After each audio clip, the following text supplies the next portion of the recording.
I rise today in solemn defense of sheep. In the Gospel of John, Jesus tries over and over desperately to tell us just who he is. He uses a bunch of metaphors. Jesus is the true vine.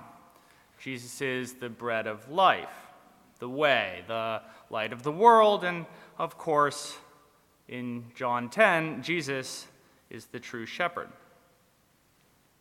Now, the problem with this metaphor is that if Jesus is a shepherd, we're all sheep. And who wants to be a sheep? Sheep, after all, have a terrible reputation. Sheep are dumb. Sheep need a leader because they can't look out for themselves. They need a shepherd because they can't decide for themselves. They sort of follow each other around. They wander off a cliff like lemmings, like big, fuzzy, tasty lemmings. There's even a slang term you may know, sheeple, which refers to people who are like sheep. How many mothers have desperately tried to get their children not to follow the crowd and be like sheep? They said, don't skip school. Don't wear all that black eye make. Don't listen to Justin Bieber just because all the other kids are doing it. In fact, in this sanctuary today, there's a woman, a wonderful, patient woman, who used to ask me, would you jump off a cliff just because all of your friends did it? So we don't want to be sheep, and in Jesus' time, no one really wanted to be a shepherd, to be honest. It was not a high-class profession. Shepherds would sleep in the fields with their sheep. They didn't bathe terribly often. They'd have a little dirt and grime on them. Imagine you didn't smell terribly good. And yet, God, throughout the Bible, looks with favor on those who are shepherds. He looks with favor on the offering of Abel and not on the offering of his brother Cain. He elevates a lowly shepherd boy, David, to be king in Israel, and he announces the birth of Jesus Christ, not to pharaohs and princes, but to those tending flocks in the field. The Bible flips this whole social order around and radically disorders the status quo. Shepherds were not popular then, sheep are not popular today, and so I rise today in solemn defense of sheep. Because Jesus has something really fascinating in this text today. He says, my sheep hear my voice. I know them, and they follow me. My sheep hear my voice. It seems that maybe sheep are not so dumb after all. They can recognize someone's voice, and they can follow them. And our modern-day research miraculously backs this up. Sheep are not as dumb as we think. They can recognize a voice. They can recognize a tune. They know their shepherd. Some research suggests that sheep can even recognize faces. Sheep form friendships for life. In fact, a newborn lamb can walk and feed itself within minutes of being born. And ask some of the mothers in the room if they wish their kids were that smart. One farmer insists that sheep are intelligent social creatures who teach us this simple lesson. Success depends on tending to the flock, but caring for the individual. It's not a half bad description of a church, I think. By the way, in my research, I also uncovered this. What do you call a religious sheep? A Baptist. Thank you. Tip your waiters. I'll be here all week. Perhaps sheep are not as dumb as we think, and maybe, just maybe, human beings are not as smart as we like to believe. It is human nature, after all, to turn ourselves to some sense of order and meaning. We need guides and mentors, roadmaps. We make sense of the world through the help of a favorite teacher, a favorite YouTube star, our political loyalties, or the cold, hard logic of this dog-eat-dog, work and work and work market. The real truth is that we are all part of some sort of flock, and we all have shepherds. We can't help ourselves. What matters is who is your shepherd. What matters is when you feel a bit lost, whose voice do you hear? So it's winter in Jerusalem when Jesus shares this metaphor of sheep and shepherds. The wind is whipping across the Temple Mount. You can imagine it cutting through the robes and chilling people to the bone, and so they hide in the Solomon's portico to be out of the wind, a place where they can better hear teachers, and that's where Jesus is teaching. Winter brings with it the Feast of Dedication, and this is a celebration of an event that occurred a couple hundred years earlier in the time between what we know as the Old and New Testaments.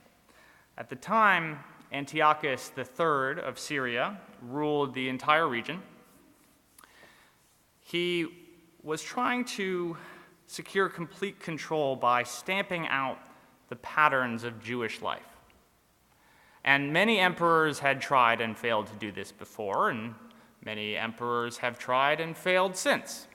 But Antiochus III had one thing on his side. He had a number of the temple priests, a few false shepherds, you might say, who decided that their earthly privilege and their imperial power was a small price to pay for helping a despot desecrate their faith. Seems the more things change, the more they stay the same. Well, in response to Antiochus III, a small band of rebels called the Maccabees rose up. They drove the empire from the land, and they recaptured Jerusalem. And the Feast of Dedication marks the moment when they rededicated the temple to God, when they only had enough oil to keep the menorah burning for one night. But instead, the oil kept it burning for 8 days. It's a celebration of God's abundance that we know today as Hanukkah, or as a sheep might call it, Hanukkah.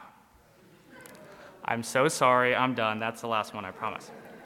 Because there is an actual important point here. Those people braving those winter winds, they had true and false shepherds on their minds. They've been retelling this story of the Feast of Dedication. They're remembering those priests who favored Antiochus over their God. If Jesus is the true shepherd, then the Pharisees and the Sadducees and all those folks who ally themselves with Rome, well, the implication is they're just another set of false shepherds. Jesus even tells them a few stories to drive this point home and help them recognize the true from the false, to hear the voice of Israel's God. A false shepherd is a hired hand, Jesus tells us. This false shepherd only cares about profit, thinks that a life can be measured in how much money you have and not in service to others. And then the hired hand flees when the going gets tough. The false shepherd is a thief and a bandit who tries to rob you by distracting you with nonsensical tunes about who you are or what you could be or what you should look like, when you're already enough simply because you were a child of God. The false shepherd insists that he has the most powerful army and can protect you from all sorrow in life. But the true shepherd says, look at my works. Look how I heal. Look how I sit and suffer alongside the heartbroken, how I welcome the outcast, how I bring life and bring it abundantly. The false shepherd says we can define ourselves best by who we are not. We know who we are by which flock is outside the gate. That what unites us is not our common humanity, but some sort of common enemy. And that we will kill that enemy if necessary, put that enemy on the cross if necessary, in order to cement our loyalty to this community. But the true shepherd, well, he tells us he has other flocks. True shepherd goes to the cross. True shepherd is the Lamb who was slain. And one of the most remarkable things about Jesus calling himself a shepherd is that shepherds live life with their sheep. They sleep in the gate to protect their flocks. They walk the same road. They put their hands out and they touch them and they care for them. They talk to them and they reassure them. It isn't just that the sheep knows the voice of the shepherd. A shepherd knows his sheep as a mother knows her children. She walks the road with them. She sacrifices for them. She squeezes her own life, her aspirations, her work, her well-being between soccer games and school appointments and sick days. She nurses children in the middle of the night, and she makes dinner, and she bandages boo-boos, and none of it is counted as work by the Bureau of Labor Statistics. Jesus and God are one. That's what we learn in the climax of this passage. And when Jesus says that, Jesus is telling us that God is not some deity, some distant deity who just judges our right and wrongs. Jesus is saying that God is the one who chooses to be with us, to live life among us, even if it means acting less like a king on a throne and more like a shepherd in a field. Jesus does not demand that we act like dumb, unthinking sheep who never ask questions, who always obey rules, who follow leaders unthinkingly, uncritically, who believe all the right things and abandon what makes each of us beautiful and unique. When Jesus says we should follow the true shepherd, he just wants to make sure we find the right one. Jesus wants to make sure that when the sweet and melodic tunes of false shepherds reach our ears, that instead we open our hearts and we listen. My sheep hear my voice. I know them, and they follow me. This is a listening that you do not so much with your ears as with your heart, with your soul. In moments of silence, sitting quietly for a while, sitting in traffic with horns honking around you. Even if it means joining a church, just because there you can be with a bunch of people who are trying in this messy life to listen for the same thing. And when you wonder what you are here for, what the meaning and purpose of your life is supposed to be, why you were placed on this planet, if you listen closely, if you take off the armor and pull out the earplugs, Jesus just says, hear my voice. When you suspect that there has to be something more, that one cannot measure a life by how hard you worked, that people exist to serve something greater, that there is a mystery at work in this world that just feels barely out of reach, Jesus says, hear my voice. When you start to believe what others say about you,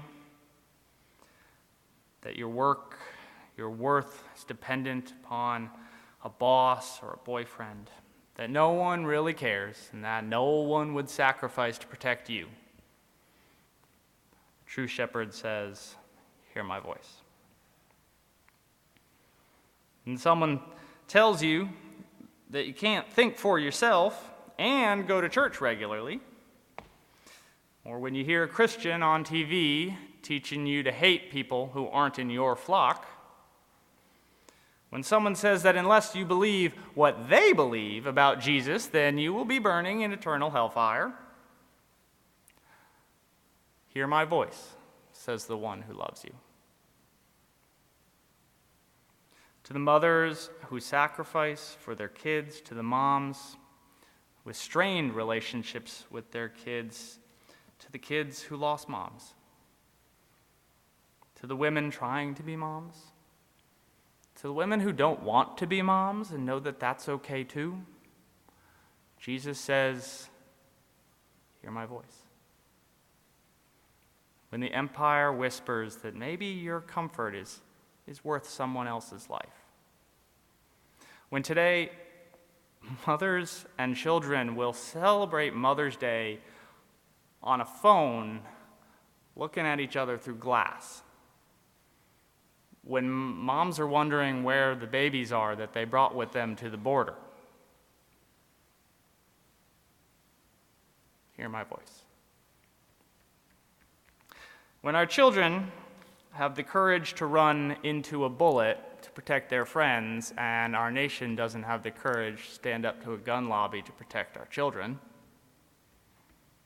Jesus says, hear my voice. If someone tells you that being a Christian has more to do with believing the right things than trusting in someone who loves you, who is looking out for you, who will suffer alongside you, if you walk through a dark, dark valley, if you are in the presence of things that tempt you and promise to destroy you from the inside out, if you're hungry, if you're in need of comfort, if you seek green pastures, if you need still waters, if you hope for goodness and mercy all the days of your life, Jesus says to his sheep, hear my voice. Thank you.